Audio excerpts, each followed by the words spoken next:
Homefront is one of the best first-person shooter games about war ever created. I know what you're thinking. How can Homefront, a game that everyone from game reviewers to genre fans was decidedly lukewarm about, be one of the best? How can it match up to something like Modern Warfare or Spec Ops: The Line?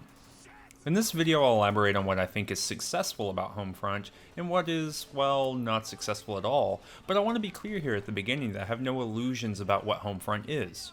It certainly isn't the most interesting or polished or mechanically beautiful games ever made, despite clearly attempting to mimic the giants of the field.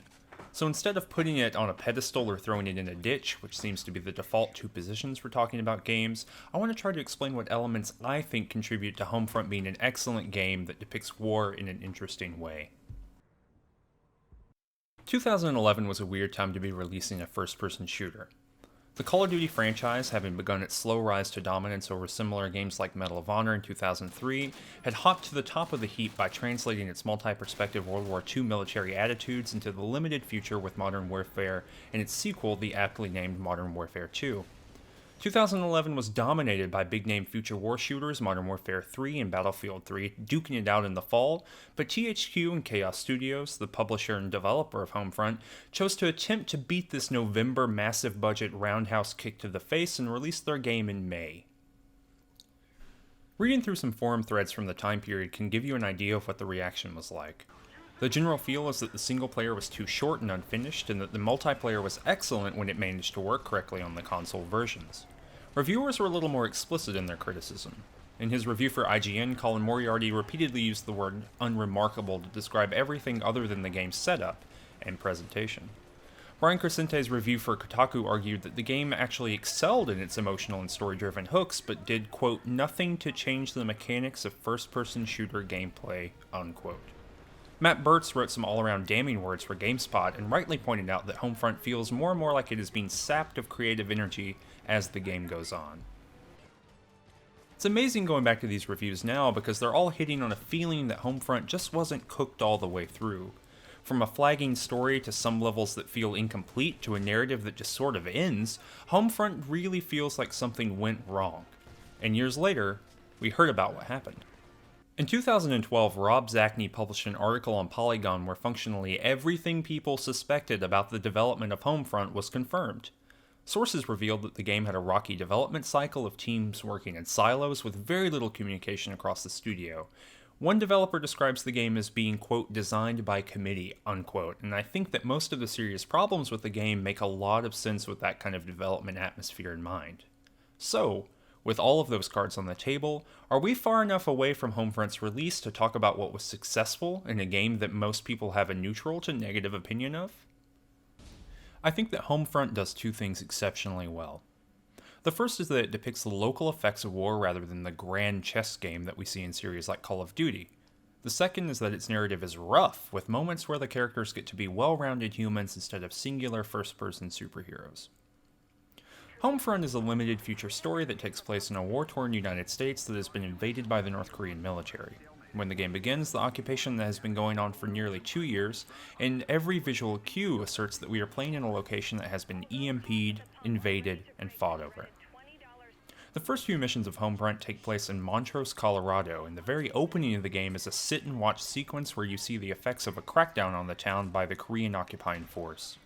We learn immediately that this is the fault of the Resistance, and this sit-and-watch segment is clearly an homage to Call of Duty 4 Modern Warfare's opening credit sequence where the player sits inside the head of a deposed leader who is on his way to being executed.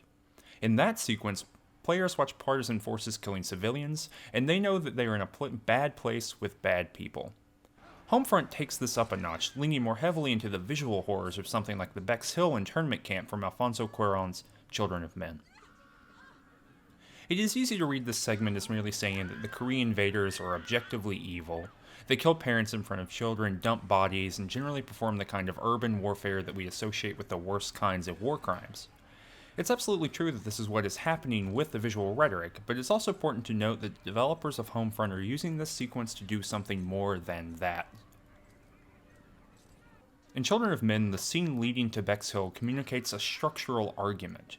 We are seeing the entirety of the racist, nationalistic immigration system on display in panorama, and the camera moves past it in a very particular sequence that ends with dead bodies on the ground. Along the way, we see detainment and torture that specifically and deliberately evokes the human rights abuses at Abu Ghraib in order to make the point that all of these things are connected. Children of Men is displaying an entire system of logic that frames existence at the Bexel camp through what we can see out of the window. The opening scene of Homefront functions much the same way. Whereas Modern Warfare is showing us a crisis of transition where new power is ousting old power through the violence against civilians, Homefront is showing us a world where power has already solidified itself.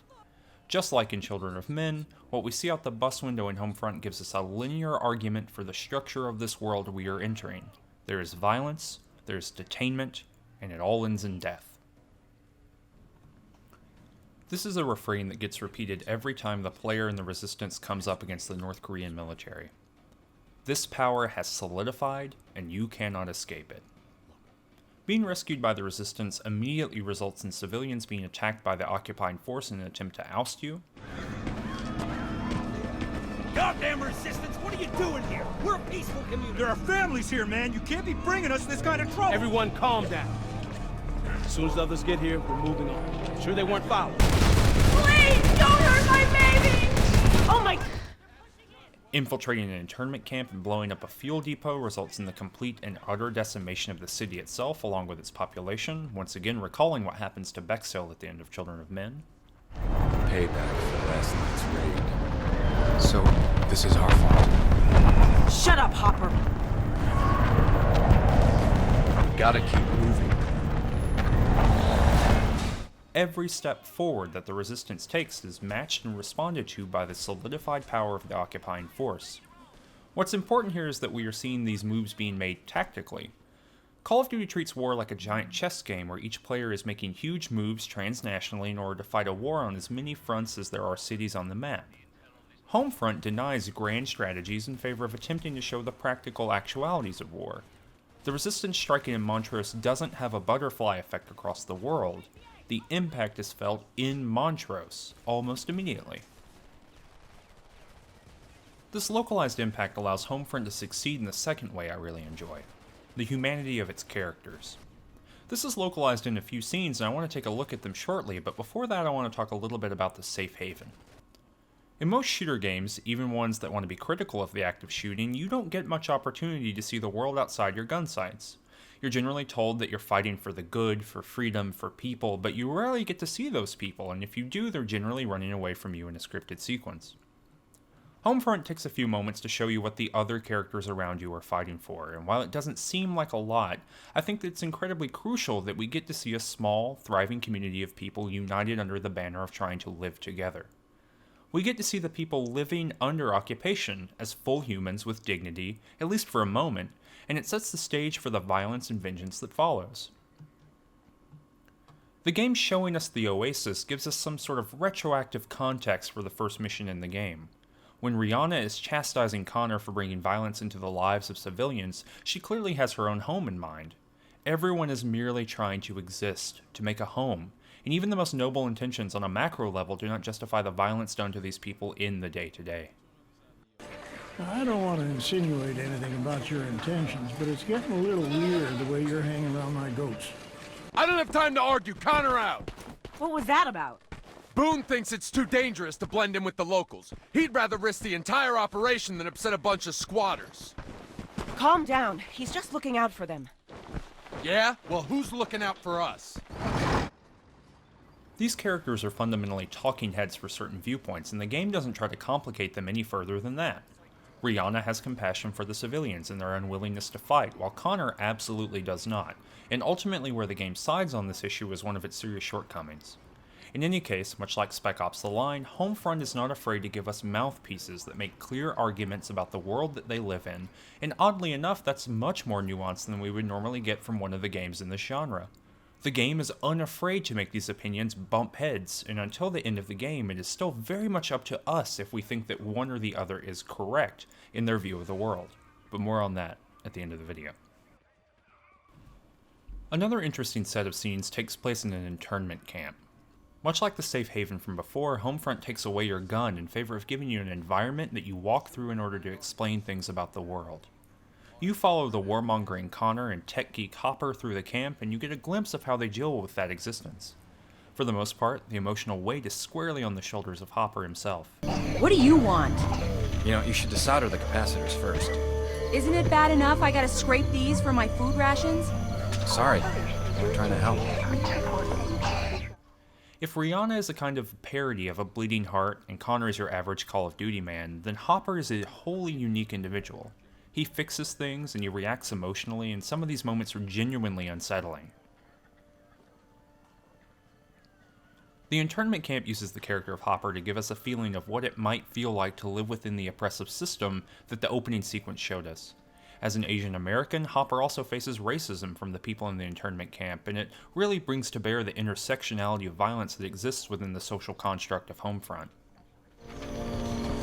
Get that Korean piece of shit away from me. I'm an American. I was born in Oakland, asshole. I don't give a rat's ass where you're from. You and your kind are nothing but trouble.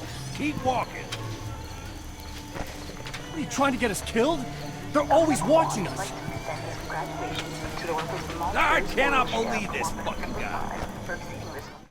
The game makes it apparent that this world is not structured around a dichotomy of good Americans and bad North Koreans, and this is made even more apparent at the separationist colony later in the game, where captured occupation soldiers are being used for slave labor. The internment camp section of the game ends with Connor, the FPS protagonist par excellence, witnessing what we already saw at the beginning of the game. The injustice of mass graves causes him to attack North Korean troops, and the mission ends with everyone hiding in a mass grave in order to avoid a North Korean big bad who fails to appear again in the game. At the opening of the game, the brutality of the structural violence was revealed to us, and players have the ability to react in whatever way they want. Now, when that violence is revealed in a different point, we are shown a character's reaction. Bitches. Scumbag motherfuckers! You motherfuckers! You think you can just throw us in a goddamn ditch? Sentries! Stay behind the bleachers! I'm lost it, man! We gotta take out those sentries! I'll burn you, you sons of bitches! We gotta make our way around the field! Get close enough! And I think that's important. In the Call of Duty franchise, a character's emotional reaction is generally steadfast cruelty. Keep quiet. Got a visual on 3 tangos. Stay low, move into position. Clear shot. Smoke them. Move up. What about those guys inside? What about them? I got our 6. Go. In Homefront, Connor is allowed to feel and act upon something that he sees as a profound injustice, and while that reaction might be abhorrent and violent, it is framed not as a militaristic necessity, but as part of his emotional existence. The very act of characters having emotions shouldn't be the big deal that it is, but there's very few shooters that portray characters in such a way that they can have any kind of three-dimensional emotional existence, and the most interesting scene in Homefront is a direct result of the emotional capacities that the writers gave their characters.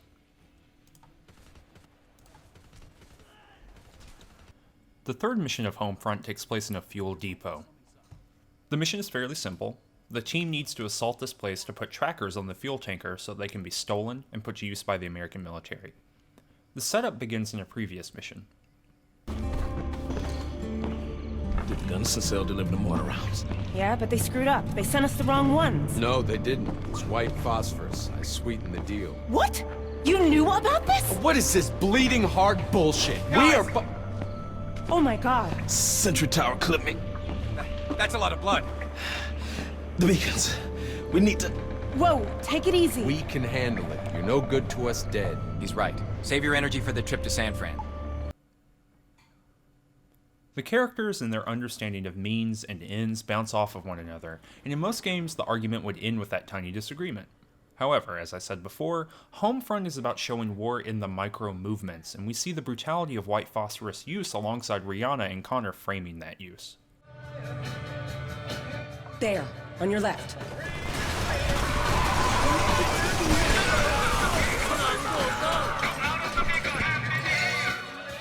They're closing.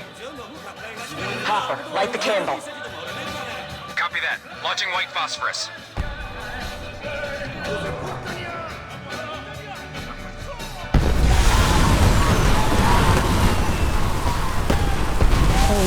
God.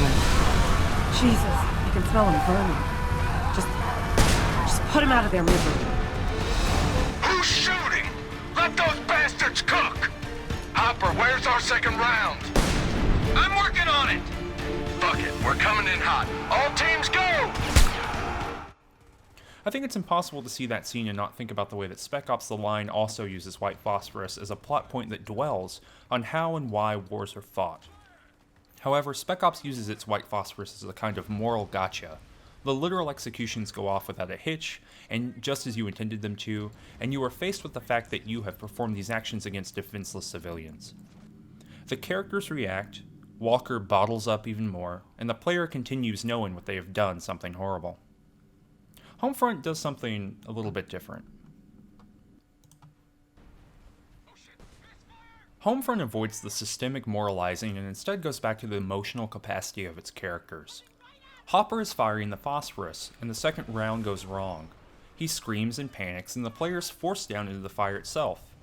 Where Spec Ops made you do something and waggled its finger saying, "Look at what you've done," Homefront forces the player to experience the act as it's happening. It's a subtle shift, but it's one that draws on all of the successful design aspects of Homefront in order to give us a character-based critique of the methods. Of course, after this mission, almost all the interesting things I've pointed fly directly out the window and into the land of Mordor where the shadows lie.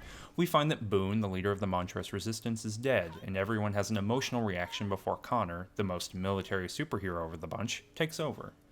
With very little fanfare, the characters blow their way out of Montrose and take to the countryside where everything that makes this game worth playing goes to die.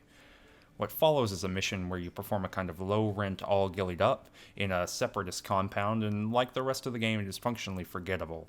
The only notable thing about it is that you can see the moment where the developers decided that Rihanna did not matter anymore, and that it was just easier to go full-on War Glory Connor. Rihanna, you handled the guy blocking our exit. These are Americans, Connor. I didn't sign up for this. Do you want to get out of here alive or not? Right. Earlier in the game, Rihanna showed some hesitation about killing.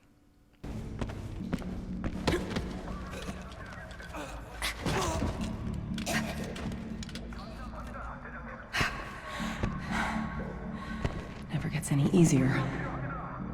But after this moment, she functionally has nothing to say until the credits roll. After that, there's a forgettable vehicle combat section, followed by some explicit rah-rah militarism. There's an excellent moment where the expectation of total victory is threatened. Hope y'all don't mind a little music. This is Warpath. Be advised we have additional choppers from the 160th inbound. Over. Raptor copies all. Joining formation. Fight's already started for the bridge. It's about time. Raptor, this is Stalker 6-1. Snuggle up and keep a low ceiling. We're gonna come in right under those guns. We've got a couple of unidentified aircraft headed toward your position. Does anyone have a visual? Here they come.